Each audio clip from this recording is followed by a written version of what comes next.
Olá, seja muito bem-vindo, seja muito bem-vinda a mais um episódio do Cinco Vias. Eu sou o Rogério e hoje nós vamos fazer uma pequena reflexão acerca da guerra cultural contra a religiosidade. A gente sabe que as coisas no mundo não estão fáceis e que a vida neste mundo é uma constante luta, principalmente da luta dos bons contra os maus. Mas a gente sabe que muitas das vezes a gente acaba ficando em desvantagem nessa guerra injusta. E aí hoje a gente vai fazer algumas reflexões a respeito da guerra religiosa que é feita através da cultura. Convém que a gente relembre coisas do passado, relembre alguns fatos históricos importantes que vão fazer a gente compreender com mais clareza essa reflexão que nós vamos fazer hoje. Não vai ser uma reflexão longa, mas vai ser de fato um passo a mais nessa grande saga introdutória que tem sido esses primeiros episódios dos Cinco Vias. Ainda assim, esse é um episódio introdutório, apesar de eu ter dito que os outros três já eram introdutórios em si mesmos, mas esse ainda assim é um extra, é como um epílogo da introdução aos grandes assuntos. E hoje, para a gente refletir sobre isso, eu queria perguntar para vocês se vocês já assistiram uma série chamada See, S-E-E, uma série que tem como protagonista o Jason Momoa, o Aquaman aí da DC. É uma série interessante, eu não cheguei a assistir tudo ainda, assisti só alguns episódios, mas é uma série de se fazer pensar e refletir sobre muitos aspectos da humanidade. Mas a religiosidade é uma das coisas que me chama mais a atenção, e quase sempre esse elemento nos filmes e na cultura é um elemento presente, seja ele num filme que aborde diretamente a cultura religiosa, que aborde diretamente a figura de Deus, ou que não aborde, ou que fale, sei lá, de super-heróis ou qualquer outro drama da vida do homem. Mas sempre é um tema recorrente, esteja ele claro ou obscuro. E nessa série, See, eu vou dar até o contexto, né? See é uma série que se passa no mundo pós-apocalíptico, aconteceu alguma coisa com a humanidade que fez com que todos os seres humanos perdessem a visão. Então, ninguém no mundo de Si consegue ver, né? É até um joguete o título da série, né? Si, algo como ver. E na série ninguém vê. E aí, o tempo passou depois desse grande cataclisma, né? De perda de visão geral da humanidade. E todos os seres humanos estão cegos. Eles aprenderam a conviver com a cegueira. As grandes metrópoles, a política, os governos, toda a estrutura social desapareceu e o povo começou a viver em pequenas comunidades, até mesmo tribais, vivendo na base da caça, da pesca, entre outras coisas, sempre adaptando àquela vida dura e difícil, sem o elemento da visão. Eu, particularmente, ao imaginar e pensar numa série que tratasse dessa natureza, eu acho que seria praticamente impossível o ser humano viver sem esse elemento, né? O mundo é muito hostil e isso ia levar praticamente à extinção da raça humana. Mas na série a gente consegue perceber que todos os seres, as tribos, pelo menos a tribo inicial, que basicamente é o contexto do primeiro episódio, consegue viver bem. Eles vivem num ponto elevado, eles vivem numa espécie de montanha, e lá eles têm alguns limites no território, que eles sabem que eles não podem chegar muito próximos daquela região, tem algumas cordas assim com sinos e coisas que fazem barulho, para que eles não se aproximem muito, porque eles sabem que lá podem ter penhascos e buracos, que se porventura eles caírem, eles não vão poder voltar. Então, nesse mundo, a visão desapareceu, a estrutura da sociedade sumiu. Então novas estruturas começaram a se estabelecer. Tem essa tribo onde o personagem do Momoa vive, né? E aí lá ele tá vivendo, ele recebe uma moça grávida na tribo dele, uma moça que já estava grávida, e essa moça grávida vai para a tribo dele, tem o filho no primeiro episódio, mas ela é caçada, né? Na verdade, o pai dos filhos dela é caçado por um outro grupo rival. Esse grupo rival se chama os Caçadores de Bruxa. E eles obedecem uma espécie de rainha, e essa rainha, ela controla, ela vive palácio dela é como se fosse uma represa. E essa represa bobina, faz com que funcione energia elétrica mesmo eles estando cegos. E aí o povo que segue essa rainha acredita que é um poder que vem de uma divindade, que eles chamam de Deus, né? Deus. E essa divindade concede poder à eletricidade. A eletricidade ela é usada para eles se aquecerem, para isso, para aquilo. Todas as comodidades que a eletricidade pode trazer para a vida humana. E eles conseguem desfrutar. E eles tratam isso como se fosse um dom do Deus. O Deus que todos sabem, pelo menos a rainha sabe que não é de fato um Deus. E esses caçadores de bruxa, em nome desse Deus, como se fosse um grupo religioso, caçam esse homem que teve filhos com essa mulher.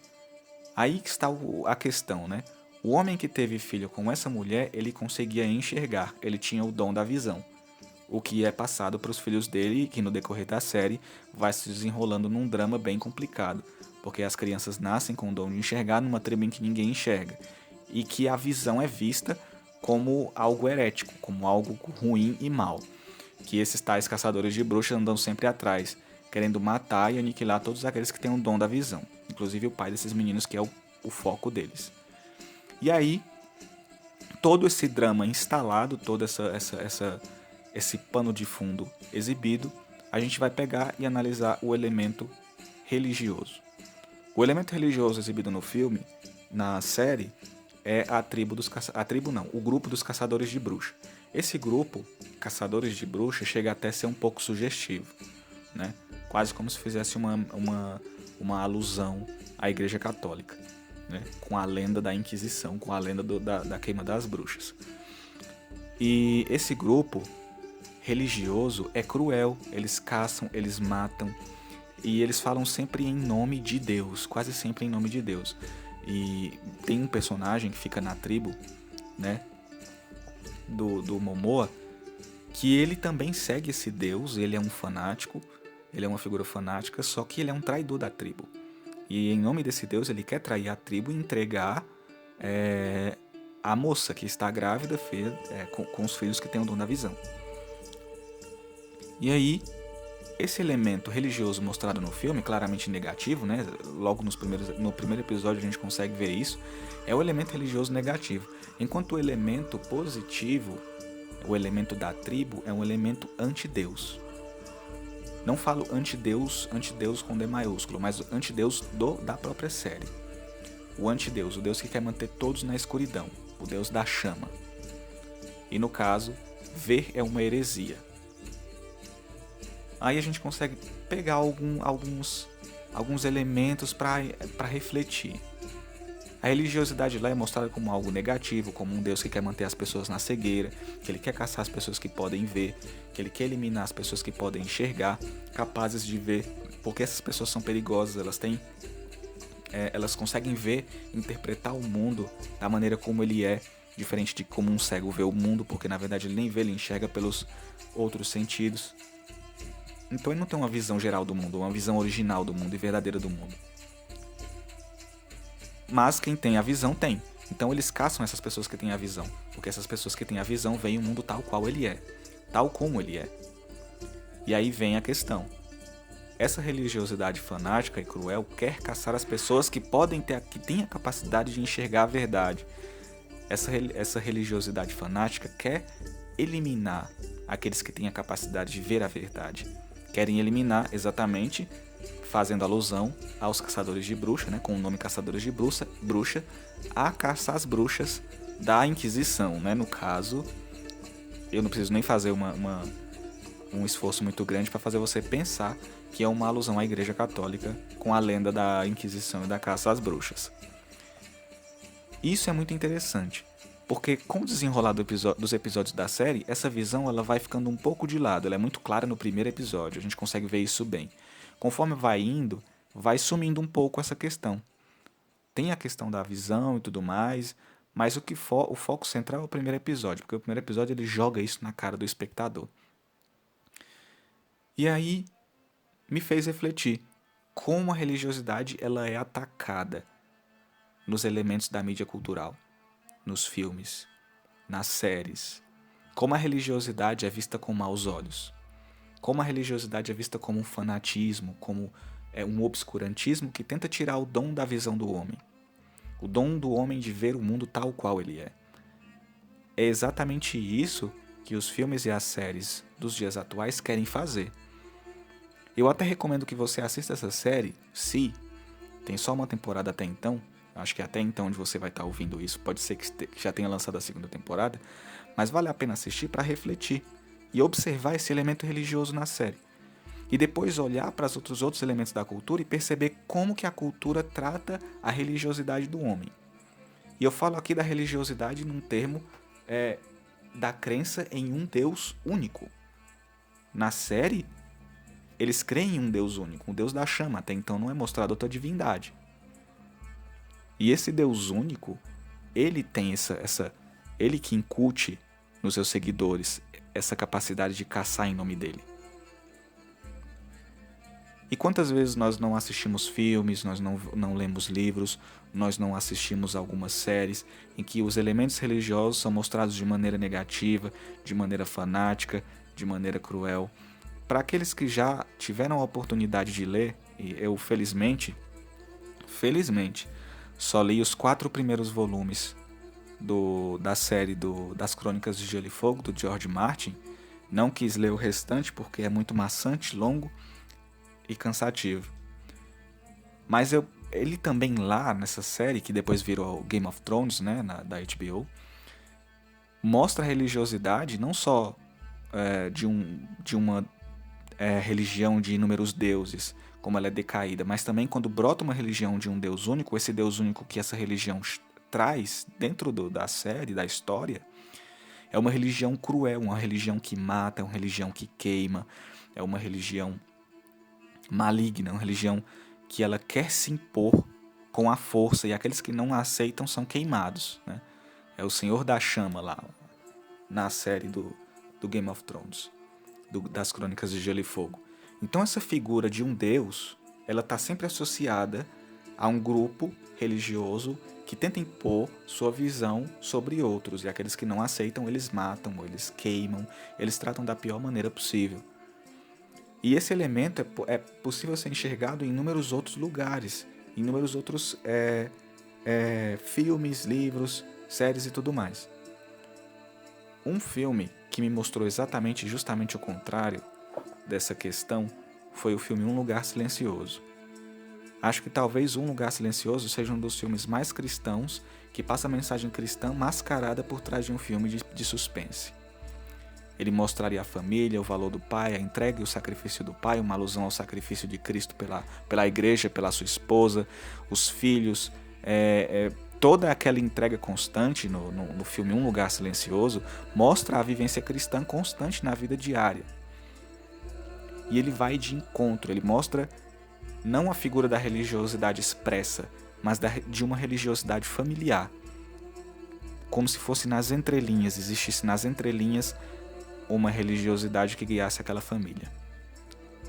E como é oposta à visão mostrada nessa série, né, do Si, cabe a gente também fazer uma reflexão de onde que vem esse pensamento da guerra à religião. De onde que vem esse pensamento do combate à religiosidade do homem. Hoje, expressar sua fé em público chega a ser uma ofensa para certos grupos, uma ofensa para certas etnias de pessoas. Hoje, o mundo ele tenta fazer com que você não expresse sua fé publicamente, ele tenta fazer com que você não demonstre sua fé de natureza que todos possam ver, de modo que todos possam ver. É para que sua fé seja oculta, é para que sua fé seja expressa somente entre 4 paredes. Você não pode exibir sua fé, nem expressar sua fé onde outros estejam presentes. Isso é ofensivo. E é basicamente isso que a cultura hoje mostra. E a gente, no nosso dia a dia, nós vamos percebendo essa atitude de coerção que a cultura faz com as pessoas. Essa atitude coercitiva não é de hoje. Ela vem de muito tempo atrás. E se a gente for buscar as raízes, a gente vai muito longe na história. Mas a gente não precisa ir tão longe na história para encontrar isso. A gente pode achar isso em elementos como a Revolução Francesa, por exemplo. A Revolução Francesa, que aconteceu depois de um indiferentismo religioso que foi se acumulando, depois que protestantes e católicos fizeram aquela paz, assinaram aquela paz de Westfália. Depois, com o tempo, aquilo foi fazendo com que a mentalidade do povo europeu fosse não ligando mais para Deus, não tendo mais aquela expectativa na vida eterna, não buscando mais um valor transcendental. E depois aparece na literatura a querela dos antigos e modernos, né? Mais precisamente a querela de Homero, em que um grupo apoiava Homero, outro grupo achava que Homero deveria ser deixado de lado. Eles acreditavam que os antigos, os clássicos, deviam ser deixados de lado porque eles já haviam esgotado todos os estilos e que era preciso renovar, é preciso trazer novos autores. E isso foi virando grupos, tiveram grupos muito proeminentes antes da Revolução Francesa, que foram criando uma mentalidade de desprezo ao passado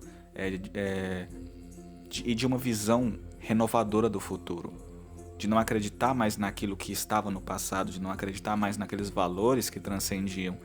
Esse indiferentismo religioso foi aumentando, foi fomentando. Grupos como maçonaria começaram a surgir e começaram a pegar essas ideias desses pequenos grupos e trazer para dentro e transformar em debates, e esses debates traziam a questão de acreditar ou não acreditar nos valores transcendentais e mudar essa questão. E isso foi piorando. Com os avanços científicos da época mesmo, foi se vendo que o homem tinha um domínio da natureza, o homem conhecia a natureza. Então ele começou a sair daquela zona central do seu pensamento, do qual ele conseguia observar todas as coisas, e foi para as periferias, foi se focar mais no estudo da física, foi se focar mais no estudo da química, e nesses periféricos ele foi se distanciando da verdade, como eu já havia dito no outro podcast. Essas coisas foram aumentando, foram se alimentando, foram crescendo, foram tomando espaço. Essas pessoas foram ocupando espaços públicos, essas pessoas foram ocupando lugares importantes. Essas pessoas começaram a ter vozes que davam para ser ouvidas pelo povo.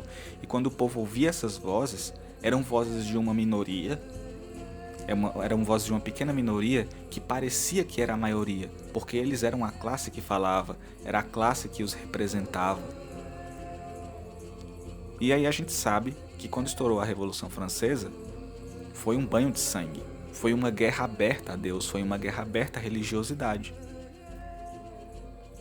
Então, a Revolução Francesa é um reflexo disso, porque existiu todo um trabalho cultural, literário, porque na época não existia televisão, não existia séries, não existiam filmes, mas existia a literatura, existia a música, que eram os elementos culturais. E esses elementos eles foram se transformando e foram alimentando uma outra ideia. Foram surgindo romances que mostravam o povo europeu como um povo palermo, um povo inútil. As cartas persas, se eu não me engano, do Montesquieu, que mostra não sei se é esse romance, mas que mostra um espião turco ou algo assim infiltrado nas cortes europeias, na Europa, e ele relata, mandando cartas para os seus conterrâneos, para suas esposas lá no seu harém, relatando como que a cultura é estúpida do Ocidente, como que os ocidentais são estúpidos, como a cristandade é uma baboseira, como o Papa é uma espécie de mago. Enfim, a cultura, a literatura, tudo isso foi sendo preparado, foi um elemento preparatório para a Revolução Francesa. E estourou como estourou, né? Um banho de sangue e morte. E hoje a gente vê os reflexos dessa revolução francesa nas ideologias totalitárias e também no pensamento revolucionário. E aí, trazer isso para os nossos dias, refletir como a Revolução Francesa foi causada e levada à tona por elementos culturais também, mas principalmente por elementos culturais, é ver que como no nosso tempo esses elementos culturais já manipulados são capazes de transformar a mentalidade das pessoas. Como essa guerra aberta à religiosidade, que com o tempo foi sendo propagada através da televisão, chegou aos nossos dias atuais, chegou ao nosso dia a dia, transformando a mentalidade do homem médio, o homem que você vê todos os dias na rua, a pessoa que você tem contato, num potencial inimigo, num potencial revolucionário, num potencial oponente à religiosidade. A potência com que os elementos de comunicação conseguem transformar a cabeça da massa, a cabeça das massas do povo em si, é gigantesco, porque é uma minoria, porque eles continuam sendo uma minoria que tem a capacidade da fala. Eles falam publicamente, e o que eles falam repercute na tela do seu celular, na tela do seu computador, na tela da sua Netflix, na tela da sua Amazon Prime. Então isso alcança você, não importa para onde você vá. E quase sempre você vai ver, esses discursos estão se tornando cada vez mais evidentes e cada vez mais diversificados. Você vai encontrar desenho, até mesmo os desenhos. Isso já é uma coisa mais clara hoje. Os desenhos começam a abordar questões homoafetivas, por exemplo. Quem não assistiu Invencível, aquela série de super-herói? Um desenho de super-herói. Em que lá tem um personagem que começa a falar, é um personagem homossexual, ele se apaixona por outro personagem, e lá ele mostra todo esse drama. E é algo super normal, algo que já está praticamente ligado ao protagonista do desenho. Então essa questão, ela tem raízes bem distantes, mas que a gente conhece pelo fruto, né? A gente conhece a árvore que dá a gente conhece a árvore, se é boa, se é má, pelo fruto que ela dá. O fruto que a árvore dessas brigas, dessas querelas que eles fizeram no passado, antes da Revolução Francesa, foi a própria Revolução. E que fruto nós vamos colher nos dias de hoje? Que fruto a gente vai colher agora com essas questões? Que fruto a gente vai colher com essa guerra à religiosidade? Lógico que a gente vai colher um fruto muito, muito, muito amargo. E muito difícil de ser ingerido. E muito sangrento. Se a gente começar a observar tudo isso, a gente começa a ter uma perspectiva de futuro sombrio e negro. Porque a cultura, ela tem essa capacidade de modelar, ela tem essa capacidade de moldar e de transformar. E o que fazer? O que fazer para poder combater isso? O que fazer para vencer esse movimento? Primeiro, manter a sanidade. Primeiro você precisa se limpar. Primeiro você precisa se ordenar. Primeiro você precisa colocar sua casa em ordem para depois ajudar os outros a arrumarem suas próprias casas. Então o que você precisa fazer? Como eu disse no episódio passado, o título do episódio passado é Desligue sua TV e vá ler um livro. E é o que eu digo a você. Pare de ver essas séries, esses filmes que transmitem esses valores culturais e procure algo clássico que encha e alimente sua alma. De verdade. Dramas que acrescentem na sua própria vida e na sua própria personalidade. Dramas que de fato são muito mais reais e palpáveis. O que dizer de um Otelo, do Shakespeare, por exemplo? Um drama de final trágico.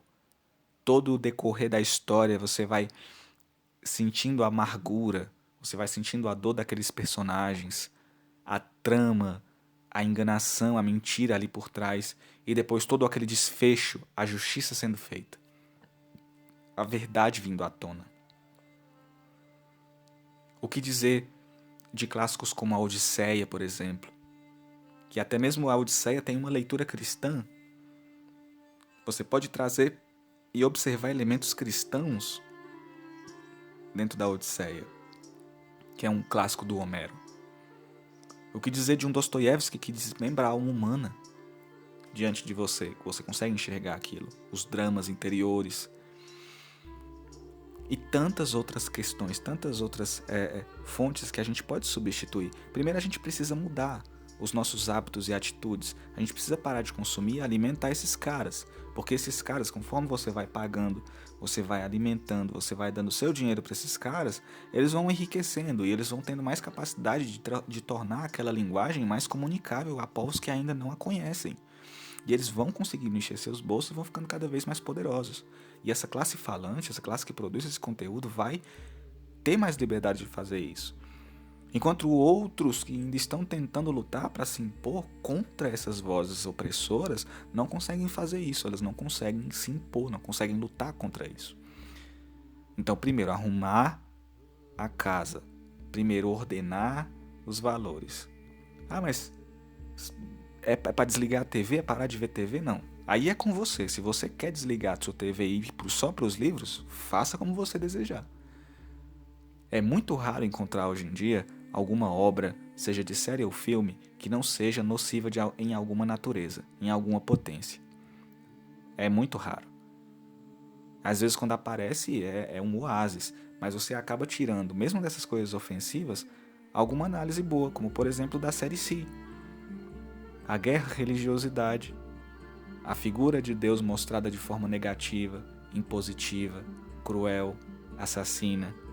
E como as pessoas vão sendo alimentadas nessa série, vão vendo que um elemento divino de um Deus uno é cruel, é fanático, e todos aqueles que seguem são pessoas fechadas, que querem tirar a razão, o dom da visão, das pessoas que realmente têm esse dom e querem ver o mundo. São pessoas de pensamento revolucionário. É preciso fazer isso para depois poder ajudar as pessoas a enxergarem de maneira mais clara, né? Não como enxerga esses jovens da série Si, né? Não como enxerga aqueles que têm uma visão e olham o mundo e se veem como deuses daquele mundo porque têm o dom de enxergar, mas se submetem verdadeiramente porque eles veem a realidade tal qual ela é e a interpretam e vivem de fato como tem que viver. Vivem de fato submissos a toda a hierarquia de potências que está acima deles. Isso vale para nós. Essa guerra ao elemento religioso, essa guerra a Deus, essa guerra é clara, é constante e ela não é mais velada, ela é uma guerra aberta. Então resta se posicionar, resta tomar esse partido e partir para a batalha. Então, se você tem um hábito de estudar certos conteúdos, então acho que chegou a hora já de você poder pegar esse conteúdo que você está estudando, pegar essa verdade que você enxergou e mostrar para outra pessoa. É hora de mostrar para quem está ao nosso redor aquilo que a gente sabe, aquilo que a gente descobriu, de modo a ajudar que elas também cheguem a uma conclusão de verdade. Porque todos nós precisamos alcançar a verdade. É nosso dever ajudar os outros também a alcançarem a verdade. Porque seria um pecado de negligência terrível deixar uma pessoa no erro e não acusar aquele erro. Bom, esse episódio foi um pouco curto, né? Mais curto que os outros, mas eu deixo vocês com essas reflexões. Se vocês quiserem assistir a série Si, assistam, deem uma boa observada, observem os elementos e vão tirando mais coisas, porque certamente não é só isso, e eu consegui tirar mais coisas, muito mais do que só isso. Vocês vão tirar com certeza muito mais elementos dessa série do que eu tô falando aqui. E não só dessa série, mas de tantas outras. Então é esse olhar atento, é esse olhar de raio-x, em que a gente consegue enxergar todos os elementos corretos, né? Então, até o nosso próximo episódio. Fiquem com Deus, leiam bastante e desliguem a bendita da sua TV. É isso e até logo.